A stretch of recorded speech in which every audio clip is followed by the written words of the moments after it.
The Ringer's Charles Holmes and co-host Grace Spellman present the most notorious new podcast in the industry, The Ringer Music Show. Every Tuesday, they'll bring you the latest news, the hottest takes, and the deepest reporting about the wild world of music and the chaotic industry that creates it. Check out The Ringer Music Show exclusively on Spotify. This episode is brought to you by Anytime Fitness. We may talk a whole lot about sports, but when it comes to keeping fit ourselves, there's definitely room for improvement. I hit this point early July. I was just like, I am not in good enough shape. I started trying to walk at least 15,000 steps a day or hiking or just anything to keep my legs moving. Now it's the end of 2023. I feel great. I had a physical 3 weeks ago and the guy was like, you're doing great. You're doing better than you were 3 years ago. I felt great. Whatever your goals are, progress is possible thanks to Anytime Fitness. Get a personalized plan and support from an expert coach anytime, anywhere. Visit anytimefitness.com to try Anytime Fitness for free. Start to train for your life. Terms, conditions, and restrictions apply. See website for details. This episode is brought to you by State Farm. From your morning podcast to your afternoon playlist, State Farm knows you personalize your entire day. And that's why State Farm helps you personalize your insurance with the State Farm Personal Price Plan. It offers coverage options that help protect what you care about most at an affordable price just for you. Like a good neighbor, State Farm is there. Prices vary by state. Options selected by customer. Availability and eligibility may vary. I need sports staff to clear the room. Stand up and walk now. Hello and welcome to The Watch. My name is Chris Ryan. I am an editor at TheRinger.com, and joining me on the other line, you better believe he's never glazed the skin side of the fish. It's Andy Greenwald! It's the most wonderful time of the year, Chris. It's Top Chef time. You mention where you put the glaze on the fish. Watching the episode last night, my wife turned to me and said, "Did you know that?" And I was like, I did not know that. Chris, you gotta have the crispy skin. Crispy skin, buddy. Come on. Yeah, but I didn't know if the glaze kind of congeals and makes it even crispier. Who knows? Who knows these things? Listen to yourself. Listen to yourself. This is going to be a great season. I can't wait. This is going to be a great season, Andy. So we are going to be recapping Top Chef every Friday. I think we'll probably go up around the time that you're hearing it. We're recording at 10 a.m. Fridays, but maybe we'll do them earlier some nights. Maybe we'll even get into some PM potting if there's some just emergency level podcasts to do. I just wanted to check in, see how you're doing. You missed Monday's show because you're having a little bit of you time, a little vacation, but I really appreciate you coming and joining me today. Chris, I hadn't missed a show in over a year. It felt weird. I got to say, I was really in the pocket. You did miss a year of shows, so they kind of balance out. Again, with the pandemic, it's hard to remember a lot of details. So for me, I'm really laser focused on what I've done recently. You know what I mean? For you and for the podcast corporation that we were a part of. So, okay. So maybe for you it was not that unfamiliar. How was your Monday, I guess? You want to talk great. about that? I talked with Sean Fennessy. We talked a little bit about some of the docs. We talked a little bit that he's been watching. We talked a little bit about why it seems to be challenging for TV shows to be multi-season these days and how few kind of get there unless they're on FX or Showtime, apparently. And it was a great chat. And then we talked a little bit about Falcon and Winter Soldier. Did you get a chance to watch any of those episodes? Or I'm saving up. I'm going to come in hot on Monday with there's all nothing my... like you going home and being on a Sunday watching 2 hours of Falcon and the Winter Soldier. That goes over great in my household. People are thrilled, especially when there's still 2.5 seasons of Le Bureau to watch. Thrilled Sean was back on the pod. I assume that when you started recording on Monday, you let him know that you had kept it TBD until the last possible second, at least with me. Because I was checking in with you the week before, and I was like, Chris, it's spring break. I got to get to Havasu. Who's going to be stepping in for me on Monday? And you were like, I don't know. Who should I have? I feel like you were running through the Rolodex. Yeah. Did you always Sean know? Was my only call. You knew Sean was always getting the rose. There wasn't you didn't back your way into that choice. I just more was I don't want Andy to think that Sean was so immediately my pick that you would be somehow in danger of being replaced. You were protecting my feelings? That's right. I care a lot. That's very kind. So today on the show, we're obviously going to talk about the first episode of Top Chef Portland, season 18. We're also going to talk about the passing of, I think probably collectively, we're at least very much at this point in our lives, our favorite writer, Larry McMurtry.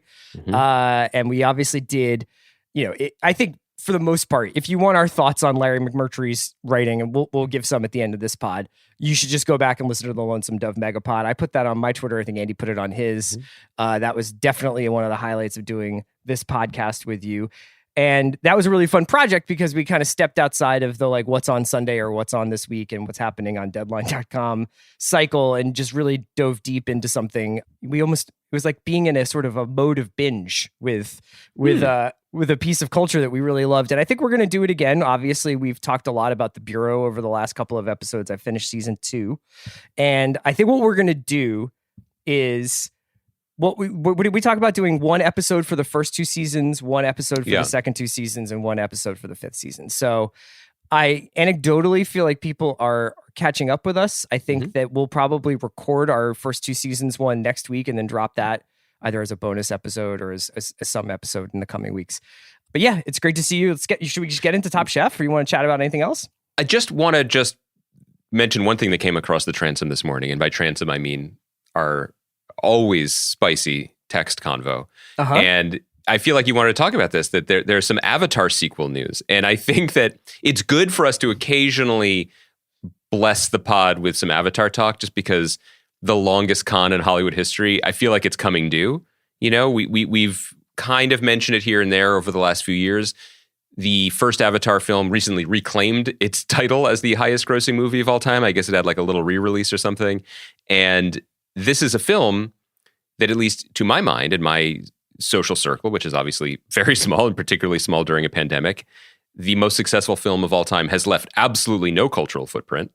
I don't know a single person who's excited to return to the language of Na'vi. And yet Cameron has just been diligently painting his masterpieces in secrecy and constantly pushing the release dates. And every time they push a year, they add another sequel. And I still was going to die on they're not actually making these hill until Kate Winslet, star of our upcoming favorite TV show, HBO's Mare of Easttown, was on Marin and was just loose lips. I know sink ships is not a cool thing to say when you're talking about James Cameron. Or the Suez Canal, yeah.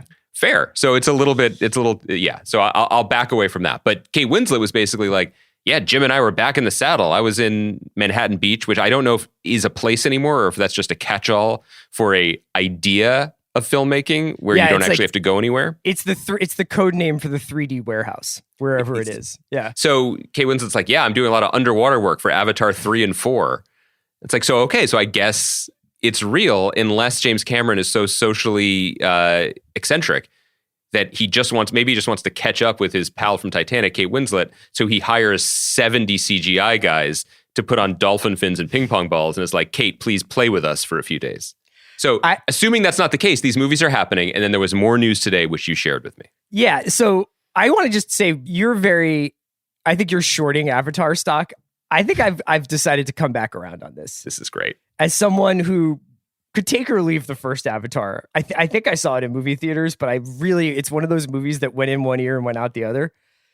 But I'm back, baby, because there's something about this guy is mortgaging the entire probably third act of his career. One of the great, most successful careers, a guy who's transformed the movie industry multiple times, is just mortgaging it all on, I think now 4 sequels for Avatar. And I am just all in on this. And the fact that he has been making these movies, I think for 5-6 years now, and keeps breaking away from doing them to do another Nat Geo submarine doc where he goes and looks at coral and is like, no one's ever gone this deep with a camera. And everybody's just like, this looks like every other underwater documentary I've ever seen. I can't discern how deep you are from this footage. Is just absolutely king shit, as is, honestly, and I'm a writer, you are a screenwriter, you are in the Screenwriters Guild and everything, thanks. And I'm sure that this is going to be painful for you to hear, but I think it's fucking hilarious that this dude almost fired his entire writer's room for the Avatar sequel. First of all, I love that there's a writer's room for the Avatar sequels. Yeah. I love that there's 10 people sitting in some drab conference room somewhere in Manhattan Beach with a whiteboard, and they have probably their Duolingo for Navi on their phone so that they can translate their one-liners into it. But the idea of Cameron, like, who is essentially a very like auteurish blockbuster maker, like trying to marshal the 10 writers here who seemed to not get what was good about the original Avatar enough for him that he threatened them with their jobs being taken away from them. But it's not just that. It's that if you read the story, he's like, I hired these writers to help me develop Avatars 2 through 9 or whatever. Here's the thing. And you're not reading a story. This is from his conversation with Marianne Williamson on her podcast. Who pivoted from the Democratic nomination to fluffing James Cameron, which is just an incredible pivot. And so he hired these writers, which makes sense because, you know, he's a very talented filmmaker. I don't know if the language is his, in English or Navi is his primary skill. Yeah. But so he had these writers come in, and apparently the writers, as writers do, were like, okay, you've asked us to make 4 to 7 sequels for this thing, so we better start strip mining. Shouts to Stephen Lang's character in the first Avatar, strip mining this property for new stories. Like, where is the story? What's it going to be? And he was like, how dare you? We need to spend at least 1, if not 2 of years just treasuring the embers that made the first movie so successful. Yes. I'll read you the quote really quick from Cameron. When I sat, and this is from IndieWire's write-up about Marianne Williamson's pod. When I sat down to write the sequels, classic, incredible. I knew there were going to be 3 at the time, and eventually it turned into 4. I put together a group of writers and said, quote, I don't want to hear anybody's new ideas or anyone's pitches until we have spent some time figuring out what worked in the first film, what connected, and why it worked. So already you're starting off with like an incredible pregame speech. This is what you want to hear from your coach. What's also amazing is that echoes to my mind what happened when Kaya sat down with the two of us and was like, let's talk about ways we can innovate on the pod and like add more structure to it. And what do we want to be going forward? Chris was like, how dare you? The next words out of your mouth needs to be a reflection on what's been so good about this podcast for the last 10 years. I also just want to, before we move on, just say that I just want to ask you, Chris, like, pretend I'm Marianne Williamson, you're James Cameron, this is our podcast. Yeah. Is there a little piece of you that is salty that you weren't retained to be a golf consultant for the Giovanni Ribisi scenes in the sequels? Because the movie was so long ago, and the effect it had on me was so minimal that really, other than Stephen Lang like yelling in a giant exoskeleton, all I remember about the movie is, wasn't it primarily about Giovanni Ribisi putting in space? Like, wasn't that his character? Yes. I loved his performance in that movie. What is strange, though, is that there are people in this film, in these sequels, like Kate Winslet, who have managed to like have relatively active public lives and been prolific throughout these years. And then Ribisi seems to have just completely vanished into the underwater. Like, he's gone. Like, I don't know what's going on with him. He's just putting underwater and just like reading greens underneath the coral. I think that his devotion to the Avatar sequel might mirror Jim Cameron's. Right. Well, he probably also is going on auditions, but refusing to speak anything but Navi. See, you don't even remember the movie. He doesn't speak Navi. He's the bad guy. He's Paul Reiser in Aliens. Yes. Literally, that's the part that he plays in Avatar. Here's like, I just want to get a little, I want to get to Top Chef, but we need to get through some of this stuff. So as you mentioned, we need to. We do. So this is another Cameron quote. They kept wanting to talk about the new stories. I said, we aren't doing that yet. Eventually, I had to threaten to fire them all because they were doing what writers do, which is to try and create new stories. Excuse me for fucking living, Jim Cameron. I'm just trying to fucking weave some gold here, baby.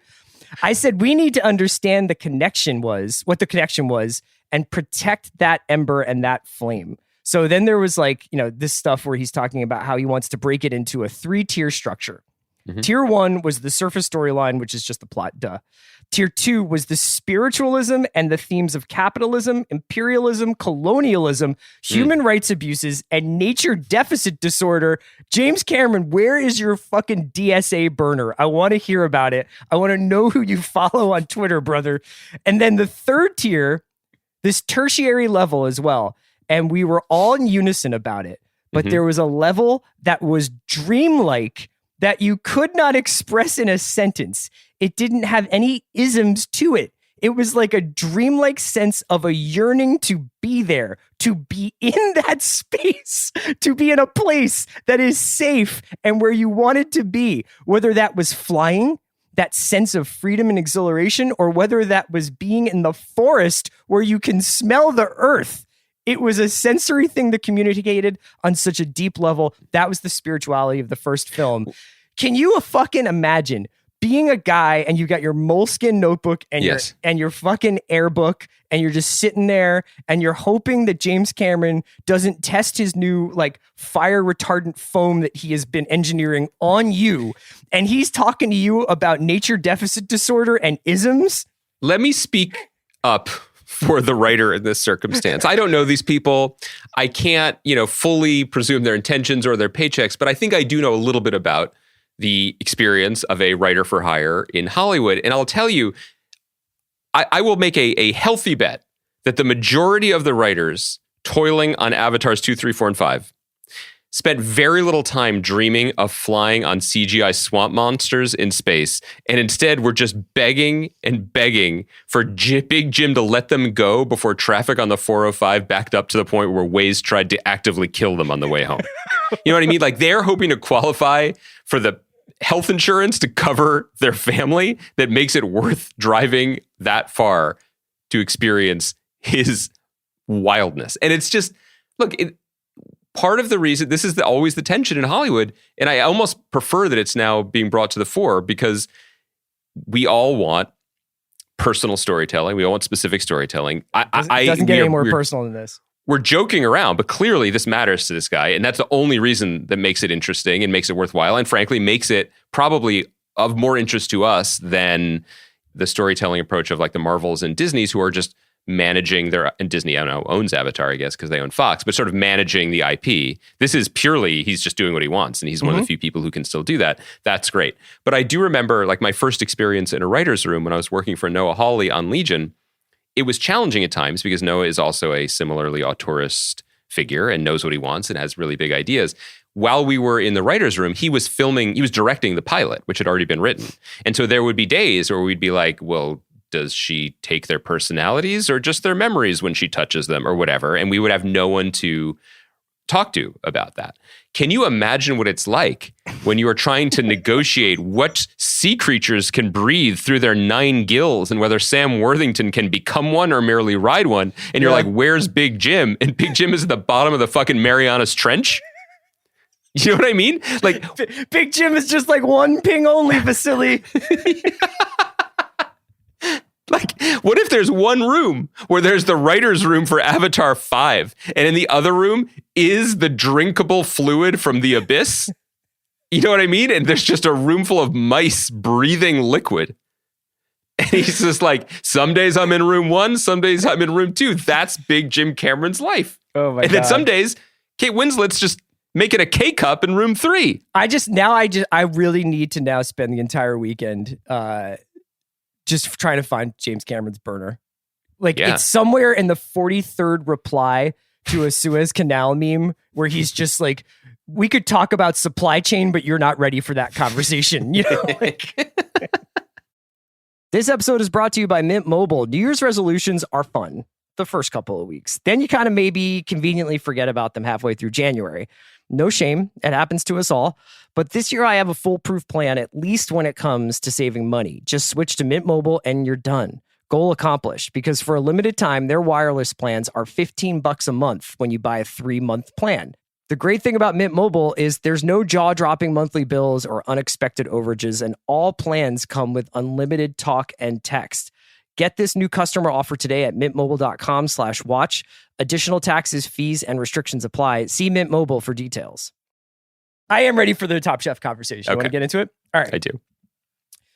Boy, it's nice to have this show back. Portland, season 18. And this was, I'll start here, which is that it's been a very long year, like these last 12 months. And when we first went into the lockdown or the pandemic lockdown here in Los Angeles, burning through Top Chef seasons literally kept me sane. Watching the show with my wife, and like, there was a lot of just uncertainty and unfamiliarity, and just sort of like the sense of, control and safety of your life was like dislodged. And having something very like repeatable and also in lots of ways life affirming and connective to the outside world, because they go to these cities and they cook this food and they talk about how the food is related to the places that they are in, felt like connective tissue to like the old way, the old way of doing things, normal life. And it was almost eerie to have it back. I think I've watched like 12, 15 seasons, or something like on Hulu. And then, we talked about the last season that aired pretty consistently, almost every episode. And we had Padma on and we had Melissa King on. So to have it back, and to have it back with like that little bit of daylight peeking in under the door now, was pretty like weirdly emotional. Yeah, I agree. There are 2 seasons, basically, not seasons of television, but seasons in the world for me. There's Top Chef season, and then there's the cold, unfriendly, unpleasant 10 months where it's not on. It just makes me so happy to have it back. It's part of it might be just the old TV DNA that we sometimes talk about, where it's just nice to have something week to week to take us away. But also growing with the show and watching the show grow has been really thrilling and fascinating. And I think speaks to the larger transformation, not just of how we watch TV or reality TV, but also how we talk about food in this country. And what's particularly interesting was, to your point, like last year's Top Chef was perfectly timed, because obviously for us, it was in LA and we couldn't go to restaurants anymore, and they were going to places that we would have loved to have gone or that we had recently gone to. It also was an all-star season, which is, I don't really watch other reality shows, but my vibe is that they're often the best for good reason. They had a phenomenal crew back, who were, the types of people like Gregory, who was on last night's episode, like Melissa, who was on last night's episode, who, were a little maybe too green to take it all the way, but ready to go in their second go round. So the level of competition was thrilling and exciting. But also, the show hit that sweet spot where it was very in tune with the larger culture, in terms of, it's a little heavy-handed to say it's politics, but definitely in terms of its representation and the types of cuisines and specifically the chefs that it was bringing to the fore. Also, it hit that sweet spot where it finally, after a couple of years of trying to have it a little bit both ways, admitted that what makes it special is camaraderie, is teamwork, is excellence. You can't, it's very different, when they pack their knives, but they haven't been using the knives to stab each other in the back. It's generally a show that celebrates excellence, rewards excellence, and those who are vanquished along the way recognize excellence. And that's a tougher sell, but is, for me anyway, a much more enjoyable watch. And so it started to coalesce into this very warm feeling of a show where everyone was getting along and respecting each other. That really helped the season be a triumph, as it was last year. I also think it really put the show in good position to succeed, or even exist, let alone succeed during a pandemic. Yes. When we had Padma on the show and Melissa on the show last year at the end of the season, I think both, I don't know if Melissa even knew her involvement in the upcoming season, but both were very confident that there would be a season 18. Obviously, these things are so hard to do behind the scenes. They were well on their way to having selected Portland, and I'm sure casting, et cetera, et cetera. We weren't sure how this would go. No one was when they made it. Sure, they were filming this last fall. As far as I knew, and we could talk about, because it's funny that you mentioned the camaraderie, because I did feel like it was a little chippier to last night watching, maybe as compared to LA, and maybe the LA chefs knew each other a little bit more because they had gone through it before. So this was a new batch of chefs, and I didn't think it was in any way like nobody was out to get one another, not like in like the early like Vegas Voltaggio era way. But I did think that there were some sharper elbows, and like I think the tensions were running high, but the tensions I think were running high because a lot of these chefs just had to close their restaurants. You know what I mean? It is a product of the time that it's being made in the restaurant industry and in the food service industry. So it's not surprising that people are maybe running on empty a little, as all of us are. I totally agree with that, and you could tell. I think before we get into the specifics of the contestants, though, I just wanted to say that the two big shifts, and I think that were on display last night in the premiere, which was a very enjoyable episode of television. One was obviously in past seasons, the sense of place has been hugely important. Yes. And generally when they debut a season in a new place, they often front load with, we're near an ocean, so we're going to cook on the beach today or whatever. Let's go to some welcome to the Rose Garden, the Portland Rose Garden. You're going to be cooking with flowers today. Exactly. Yeah. They couldn't do that. Right. All they could do is talk about birds and hang like fixie bikes on the wall of the kitchen. So that was immediately limiting. And that might prove to be a limitation on the season as a whole in a ways that make it maybe a less entertaining season or a less fulfilling season. We will see. But because the show, and you're right to suggest this, the community of the show, so the returning people, the veterans, the judges themselves, that community is now so warm and insular, while the show felt very agoraphobic with good reason. Yeah. It slipped very easily into its new model where it's your TV friends eating the food of the new people. And to that point, the people who are, you're probably not listening to this unless you've watched it, but because they can't be flying in celebrity judges for every week, they quarantined basically and signed up a absolute Hall of Fame of past contestants, including the aforementioned Gregory and Melissa, but also Amar and Kwame, Dale Talde, Richard Blaze. Richard Blaze, a bunch more to come, including Nina Compton and Tiffany Haddish, and not Tiffany Haddish, let me start that again. And a bunch of others still to come, like Nina Compton and Tiffany Derry, really who anyone would pick as the best of the best. So that was definitely part of it. The other thing is that was really noteworthy last night, and when we talked to Padma, I think she alluded to this as one of the reasons for it being not just changes in the culture, but also her and Gail becoming executive producers over the last few years. Mm-hmm. The transformation has completely shifted from what the goal of cooking writ large is in America. The beginning seasons of Top Chef were about how to do things correctly. This is the correct way to sear a scallop. This is the correct way to execute this dish under these difficult restrictions because we're on a competition show. That's gone. Mm-hmm. Now it is about telling your story through your food, putting yourself on the plate. And I don't even have a, gladiator thumbs up or thumbs down on that. I just think it was fascinating to see it fully integrated into what the show is and what its goals are. Yeah. And I think it's going to be pretty interesting to watch. I think it's going to result in more rewarding TV. When you watch the earlier seasons, there's a consistent career track that a lot of those chefs are taking. That a lot of them are, I worked at this Michelin star restaurant under this chef, and I've perfected these techniques. And maybe now I'm just starting to add my own spin to it. But for the most part, I think the Voltaggio brothers are very representative of this. Like where there's just like, it's technique to like the max. It's just like my knife skills are amazing. My understanding of how to prepare a piece of meat is just unparalleled, yada, yada. When you hear the people in the Portland season last night, just talk about their style of cooking, a lot of it is rustic. A lot of it is simple. A lot of it is, and in ways that's my food. So I'm happy about that. You know what I mean? But it's their own sort of takes on elevated comfort food or elevated, like something that is about their cultural background that they are now bringing into fine dining experience. Chris, what is you on a plate? It's soggy. It's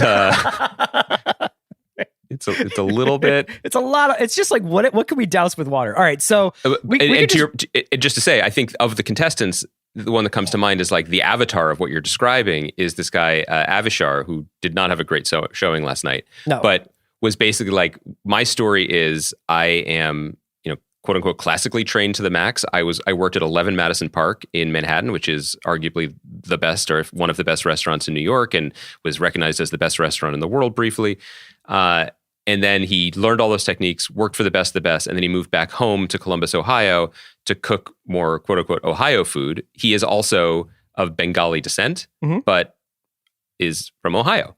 And he's like, this is who I am, and I contain all of these things. And I think that's pretty interesting. So each person is no longer striving for the same standard of gold medal Escoffier excellence. They're trying to articulate themselves to the best of their ability, which I think makes for more compelling television, frankly. Yeah. So let's talk about this first episode. Yeah, it's like the differences are noticeable immediately. I think that there was a big compromise but we're all making compromises. But the show, obviously, decided for a degree of interior intimacy at the expense of exterior adventure. So at least in this episode, the test kitchen, the quickfire kitchen, is much larger. And it actually seemed to win some of the contestants running around getting ingredients.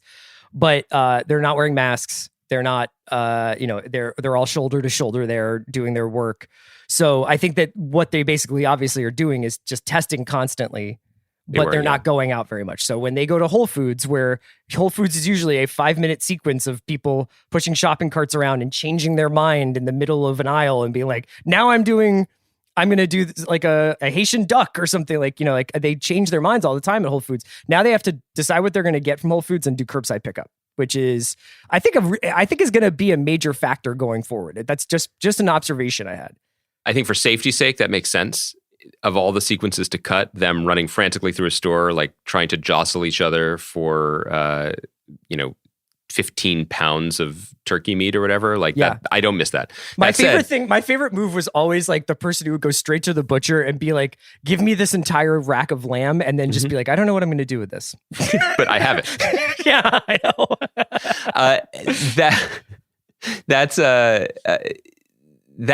My only downside here was I have to say I'm not a fan of the beep boop Buck Rogers sound effect that they chose to use when they are making their Instacart order. I thought you were talking about how the way Jamie kind of punctuates all of her like cooking. Oh, yeah. No, I think that's actually interesting. That could go two ways. No, but when they had their like shopping lists, it just like text autofills on the screen, but to let us know that this is happening virtually, it acts like we're watching the original Battlestar Galactica. I thought that was an interesting choice. I like the fact that they pulled up in a fleet of BMWs, like they were like rolling up on like a luxury hotel in Doha or something. Well, they are. They're also like, where should we film? Oh, literally anywhere, because everything's closed. So it's just like they're dining in some vast banquet hall.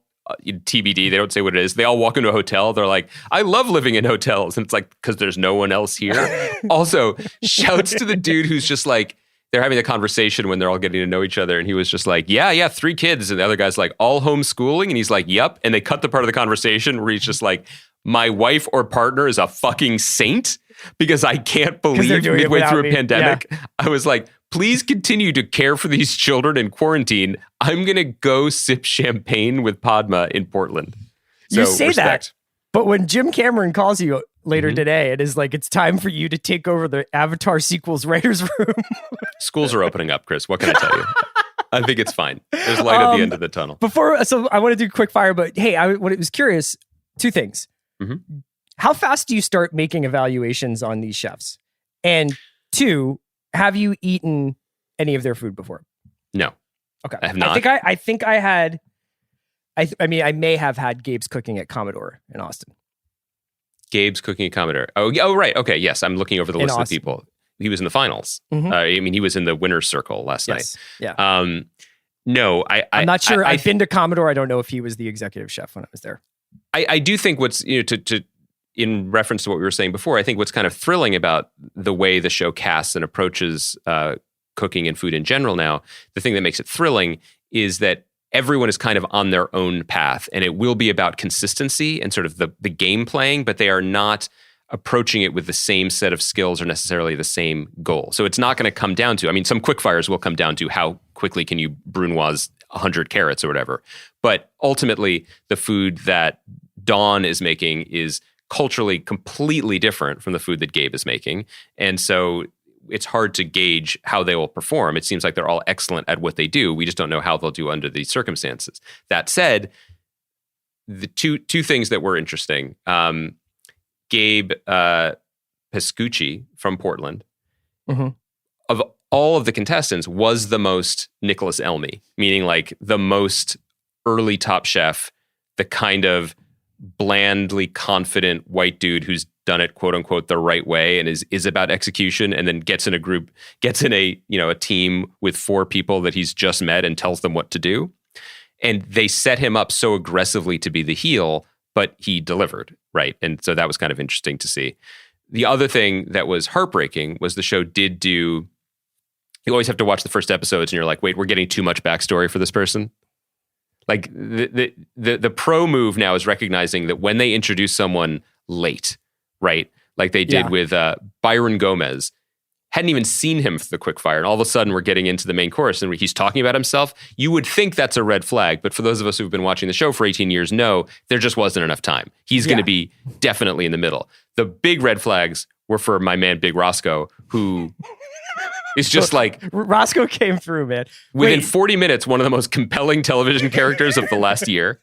I loved everything about him.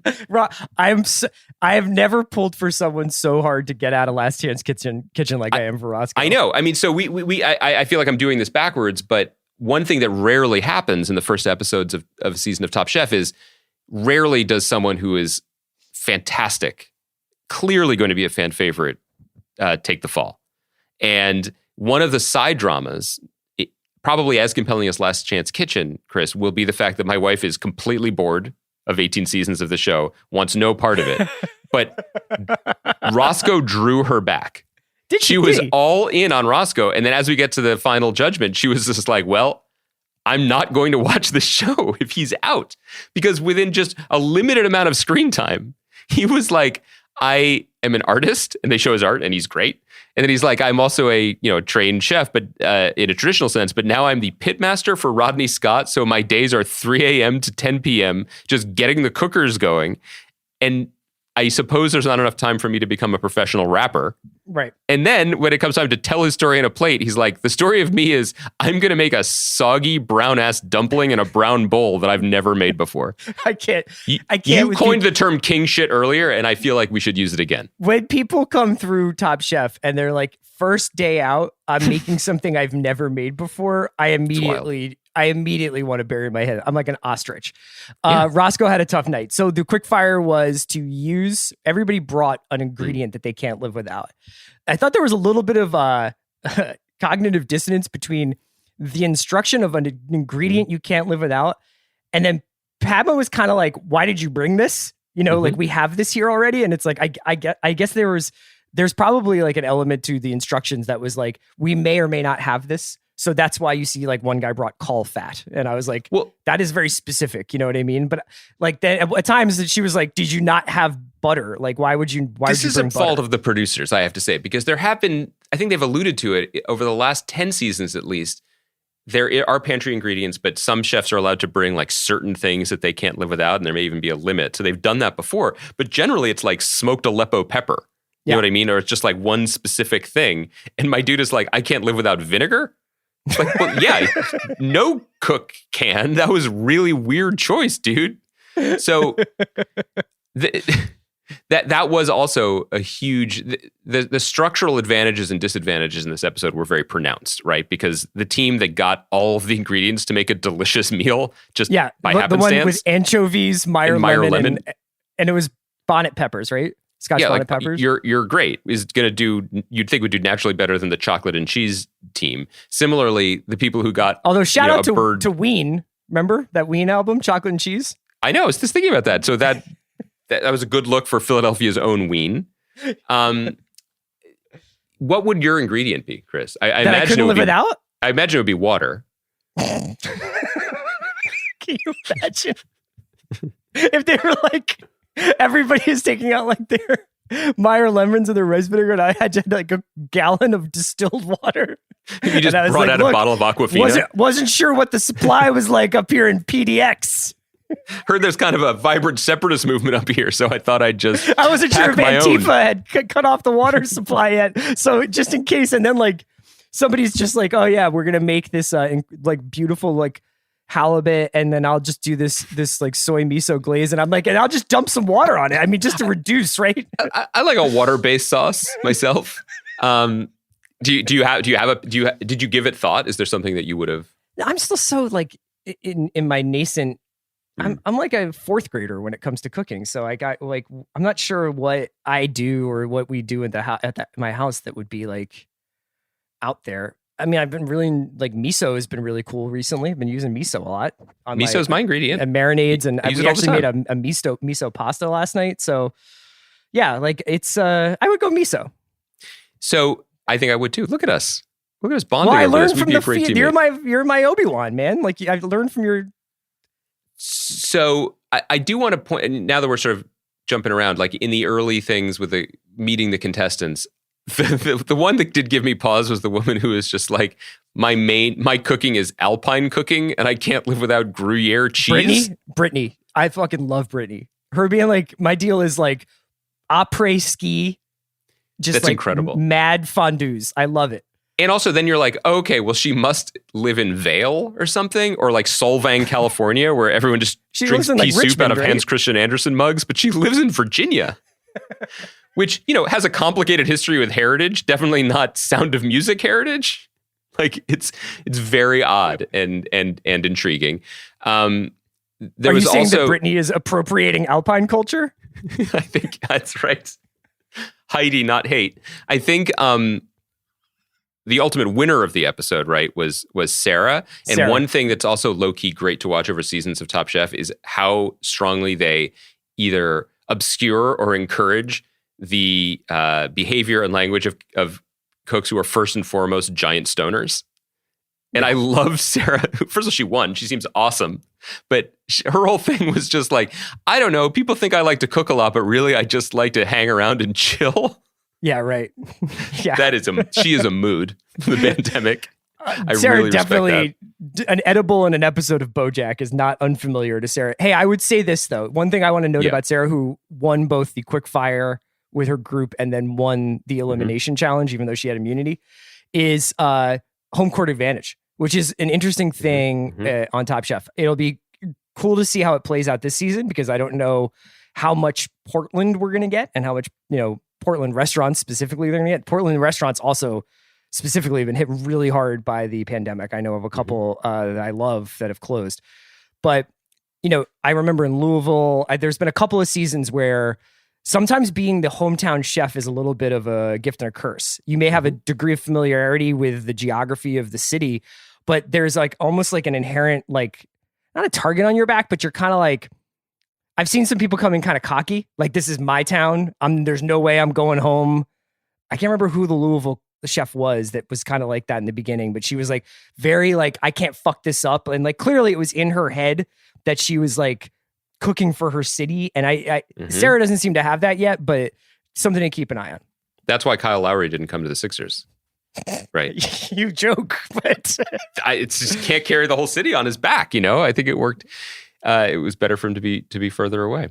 Okay, so quickfire challenge. It was won by the people who had the best combo of ingredients. There was a couple of really interesting moments. Obviously, like, there was like as I alluded to in the intro, there was a fish glazing incident.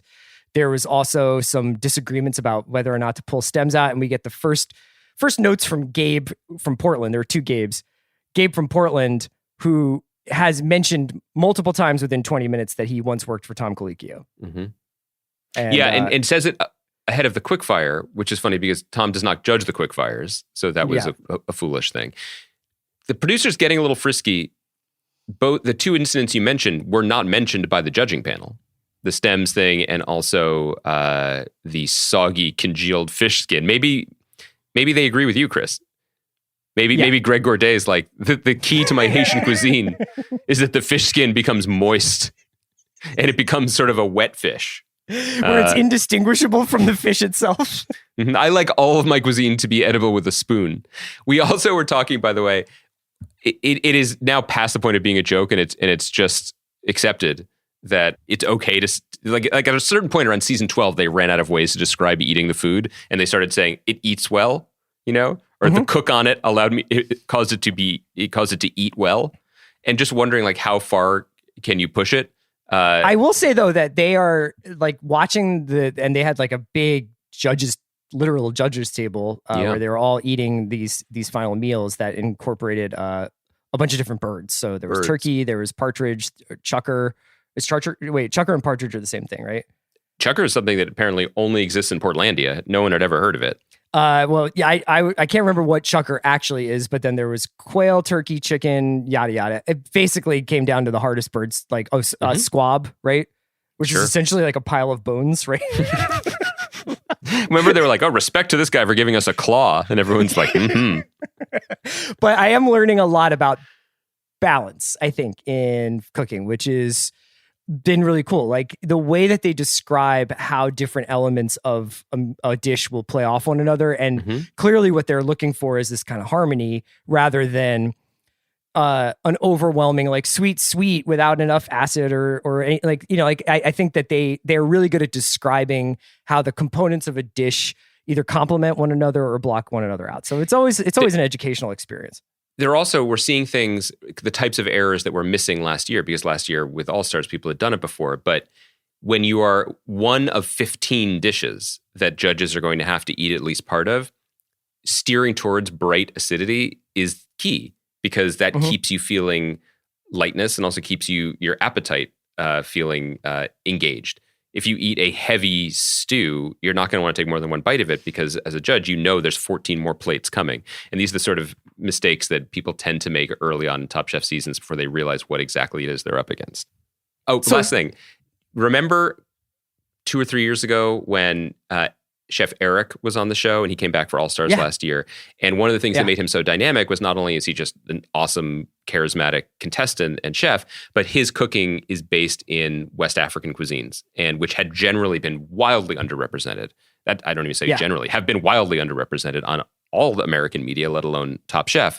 What was kind of exciting about this season was already there were 2 chefs casually mentioning things like a peanut stew, you know, or basing their cuisine around foundational elements that are just not French. Yeah. And not only are they not French, they're types of things that haven't been at the forefront of Top Chef before. And the show is now thinking, 360 degree holistically. You have Chef Kwame on the judging panel picking that up immediately, because those are the same flavor profiles he's been exploring in his restaurants in DC. And it feels like a lot of healthy thought went into it. And it also makes the show more exciting and educational for those of us who have not eaten a lot of pickled peanut stews in our lives. Unfortunately, the judges weren't able to eat one of them either, because the Olympian Dawn Burrell, from Philly, by the way, she doesn't cook there, but she's from Philly originally, didn't get it on the plate. And Dawn's ex-athlete really came out when she really... Oh my God. Took not plating her fully plating her meal pretty hard. I took it hard for her too, because typically that is a killer. That's you're going home on that one. So it speaks to probably the bowl of fear that Roscoe made, that was worse than so Dawn's uncompleted turkey. Dawn, I like Dawn is like, I'm very interested in her. Like she obviously is like a really dynamic personality, and like also I have like an affection for people from Philadelphia, so I'm really pulling for her. Sarah obviously went 2-0, but I have to say, if I have a clubhouse favorite already. Okay.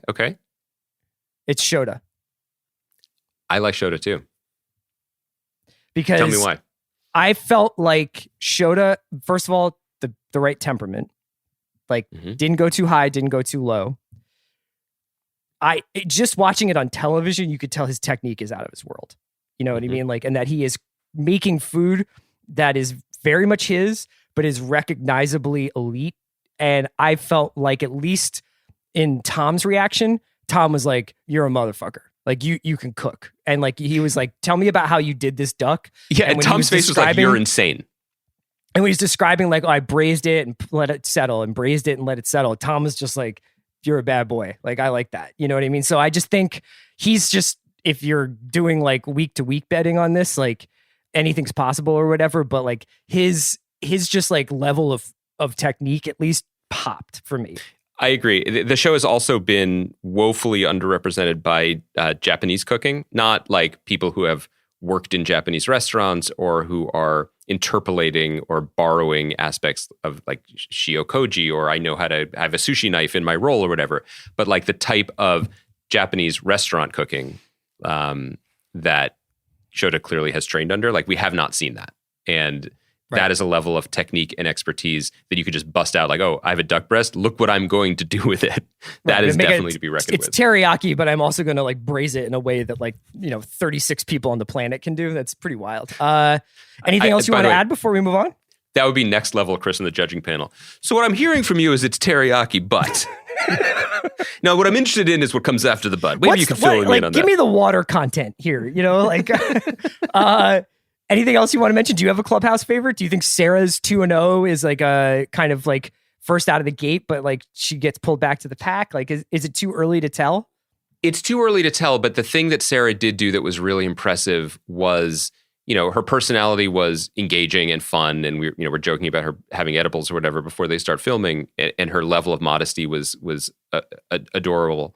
But what she plated was dope AF, right? Like, it looked crazy, and it was very complicated, multi-layered, beautiful on the plate. And usually when you have that kind of early episode surprise, and I think Melissa King was kind of like that too, where I don't know if her personality popped in her first episode, but what she produced was beautiful and incredible. If I remember correctly, wasn't Melissa's first season, like, she was incredible for much of the season and then just like had like a meltdown night? Not so much a meltdown, but she just faded. Right. Yeah. I think she she's talked about it, and maybe even she mentioned it with us, that just it was a confidence thing and a stamina thing. Well, because the season that she earmuffs, the last season which she won, if you're watching LA and you didn't want to know that, I'm sorry. But I remember there was like the camp episode. They went to the sleepaway camp, and she made like a Caesar salad and just kind of like, didn't phone it in, but was just like, whatever, I'll make like a salad side. And all the judges were just like, what are you doing? And then like after that, she like came back with a vengeance, but like had like a midway point like moment. I think it's fun. They all do. Like, that's the thing that we got away from. That happened in an All-Star season, and when obviously there were a lot of different people to look at and their own sort of psychodramas along the way. But that when you see people for the first time who have never done this before, they're all going to have dips like that. Yeah. And sometimes they're very poorly timed, and then they end up in LCK, which is also back. It just makes me happy. Obviously we have a lot to say about this episode. I'm excited to talk about it all season, but I just love having it back. I just find it to be the most pleasurable. I honestly also TV really love having a midweek show. Like, it's like we do a lot of like, Friday for Monday or Sunday night for Monday, and we haven't had like a Wednesday or a Thursday show in a while. So it's really, that's why we moved the pod to Fridays. Want to talk about Larry for a second? Yeah. You say yeah like that. I've never, obviously it's never a moment of happiness. When somebody is as important like this passes away, but I often reflect over the course of the last 5 years or so that the Ringer has been around specifically. And I think I've always had like a little bit of a gag reflex for the immediacy of the obituary industrial cycle. Like, kind of like the way like there's like a rush of 24 hours of remembrances and threads and getting up obits, and not that's ever been different in newspapers. Like, my dad used to have to write obits for people who went on to live for 10, 15 years. The pre-write, he was pre-writing their obits. Your dad's been published posthumously, right? With obits. Yeah, my dad was published posthumously. I can't remember who that was for. But anyway, I think that this was somebody who, Larry McMurtry, died at 84 last week or earlier this week. And I'm just in such awe of what he left behind. You know what I mean? And I'm in such awe of the life he led, of the books he wrote, of his bookstore, which I hope to go to one day with you in Archer, Texas, of the movies that were made from his work, of the amount of people, like when you look at Goodreads and you're like kind of just like on maybe the 13th or 15th most popular Larry McMurtry book, and there are still so many people who are like, this book changed my life. And they're talking about Desert Rose, or they're talking about Sin Killer or something. And it's just like, like so many of his books are people's favorite books ever. And he's given you and me specifically over the course of the last 18 months, especially so much that it almost just feels like a tip your cap moment rather than a we've been robbed moment. And so I guess that's, I'm obviously very, very sad that he's passed away, but like it's just been like what a fucking life, man. What I agree legend. with you. It's a heroic, almost fictional sounding life. He talked often about growing up in Texas. No one in his family was particularly like bookish. He didn't come from a long line of English PhDs. He was hearing cowboy stories from his great grandparents in this windy West Texas town of Archer where he grew up, and went on to have the kind of life that you could only dream about or tip your cap to, right? That had distinct eras and wild detours and extravagant romances. And as Chris alluded to, he became the owner and proprietor of the country's largest used bookstore for a long time. And he lived in all these different corners of the world, and then would continue to write about each corner of the world. And then even going out like a Larry McMurtry character, wherein in one paper's obituary. I'm not sure. I've mixed up whether it was the Times or the Post. There's a Post and a Times obituary, which have like somewhat conflicting information. One of them says that the news of his death was reported by his longtime writing partner, Diana Ossana, who shared the Oscar for the screenplay of Brokeback Mountain with him. We say writing partner. She worked with him on his screenplay work over the last 20, 30 years. She reported that he had died in Tucson, Arizona, which is where I believe she lived. The other newspaper reported that he had died with no cause given. The other newspaper reported that he had died of congestive heart failure, and that was attributed to his third wife or fourth wife, who is the widow of his good friend Ken Kesey, who reported that he had died with her in Archer City, Texas. So the fact that this legendary guy potentially died in two different cities, two different states with two different women, you can't help but tip your cap. If you read Larry McMurtry's Danny Deck novels, that is something that would happen in a Larry McMurtry novel. 1,000,000%. I think for people who only know about Larry from our Lonesome Dove pods, I think it's probably worth just sketching out that you could engage with one of his, and I think you can let me know how you feel about this, because I'm telling you this theory on the fly, but there are 4 distinct eras of Larry, the 30, 40 books that he wrote. And you could make a very nice time for yourself just in one of these eras. You don't need to, there are people who like some of his books and not others. And if, there are people, you would think that there's a case to be made that he's one of the greatest, if not the greatest American novelist of the second half of the 20th century, even if you don't read Lonesome Dove. So I would say here are the 4 eras of Larry. And in chronological order, there is Texas Larry, right? And that's when his first books from Leaving Cheyenne and Horsemen Go By, these were adapted as films also, into the first Thalia books. Horsemen Pass By, excuse me. The first Thalia books, Last Picture Show, into his gigantic 900-page book, Moving On, which Chris has read. I have just beginning to get into that rodeo. Into the transition, in the terms of endearment books, into the transitional book, into his Hollywood period, which for us is All My Friends Are Going to Be Strangers, which is a masterpiece. And that's the first book by him that I read. Yes, me too. And that's kind of a masterpiece in its own right. Maybe the best young man writer building his Roman ever. And that book takes you from Texas. Danny Deck's a character that I think appears tangentially in some of the Texas books to Hollywood. And then there's a bunch of Hollywood books that follow, including Some Can Whistle. Somebody's Darling, Some Can Whistle. Yeah. Somebody's Darling. Then we get into, and I would even say Desert Rose, which is a Las Vegas book, I would put in the Hollywood category, because it was sort of in this middle place, and a really good book in its own right. Then you get into Lonesome Dove, which is, as we've talked about a lot last year, he was trying to destroy the myth of the West, and instead he absolutely perpetuated it and blew it up even bigger than it had ever been before. The Lonesome Dove sequels, we have a lot of time for. Highly recommend you read them in the order in which he wrote them to get the full picture. Lonesome Dove, Streets of Laredo, Dead Man's Walk, and Comanche Moon.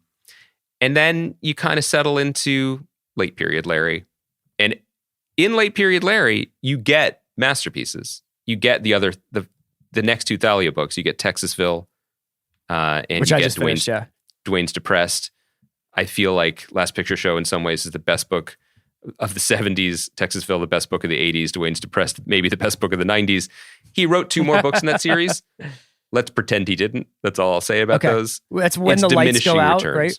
When the lights go, and Rhino Ranch, and kind of diminishing returns after that. But he kept going, man. He just kept writing. And he was an ornery MFer. And I really believed, Chris, in my heart of hearts, we were going to get him on the podcast via Zoom.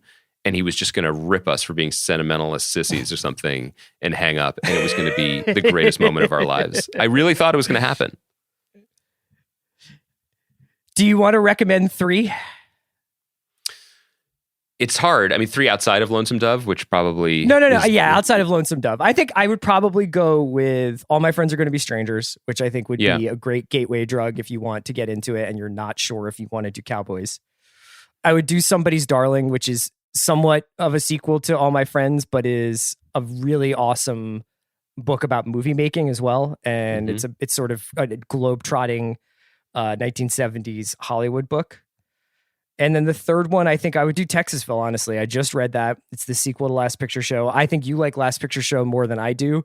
Texasville is dizzying. There's just like a lot of screwing and a lot of like, I drove to the Dairy Queen. I drove to the city council meeting. I drove to my office. I went home. My wife wasn't there. And it's epic, but it is incredible. It's about this small town Thalia as it's celebrating its centenary, right? Mm-hmm. And it's many of the characters from Last Picture Show in it. So I would go with those three: Texasville, All My Friends, and Somebody's Darling, outside of the Lonesome Dove books. I'm reading Leaving Cheyenne now, so I'll let you know how that goes. It's kind of amazing, though, too, to consider it that for all these books, I mean, and I don't know if we get careers like this anymore, because I think that he just wrote so consistently and for so long and so widely and vastly. And even within the weaker books, there are just these passages that'll take your breath away. And his curiosity never dims. So he'll just dip from one character to another and give us this rich internal life and then move on. And a rich internal life to his female characters in a way that I think very few of his contemporaries were even interested in bothering to try. But just to say that, you know I just tried to say that, like, well, these are the Hollywood, these are the cowboy books or whatever. But in a way, it was all one project. There's not one book that is the definitive book about a subject. It's just that, well, if he was interested in writing about the sort of the plight of the sensitive man trapped in the Western mythos or just trapped in Texas, then you could check out the Thalia books, which tell the story of Dwayne over, almost a 50-year period, and how the country's changed and how he's changed and how his emotional life just remains robust even as his circumstances diminish. But you could also just pick and choose. I mean, the way he writes about motherhood in to some degree in Lonesome Dove and the Clara sections, but more specifically, like in terms of Endearment or the Desert Rose, are as rewarding as the ways he wrote about Danny Deck cutting a wide swath of co-eds from Rice University to UCLA. You know what I mean? It's just kind of an incredible, monumental literary project and life that is very hard to find its equal, or even to imagine anyone being able to come close to today. As obviously having a career like that, where you like dip to Hollywood and dip back and taking meetings, and you're in the great game. I mean, he was living in DC for a while and wrote Cadillac Jack and knew all the socialites. I mean, every part of the last half century he was kind of in the mix with. And I feel like maybe it's the decline of the great novel in our discourse in general, but also the way fiction writing has become kind of siloed into genre entertainment and MFA program stuff, where it's like the popular mass read literary fiction is a little bit more rare. And it's like the two things don't even talk to each other anymore. And I think the thing that was exciting is that he could go very highbrow and very lowbrow, but he was always just writing. There was no putting on airs or no, I'm writing for these people or those people. He's like, it's just kept coming. And it's pretty cool. And for those of us who struggle with a blank page sometimes in any medium, it is both daunting and deeply inspiring. Yeah. We'll leave it there. What a life, what a writer. Check out the Lonesome Dove podcast if you want to hear more about Larry McMurtry. We'll be back on Monday to talk Falcon and Winter Soldier and a bunch of other stuff. And every Friday talking about Top Chef. Greenwald, I'll see you soon, man. Have a great weekend.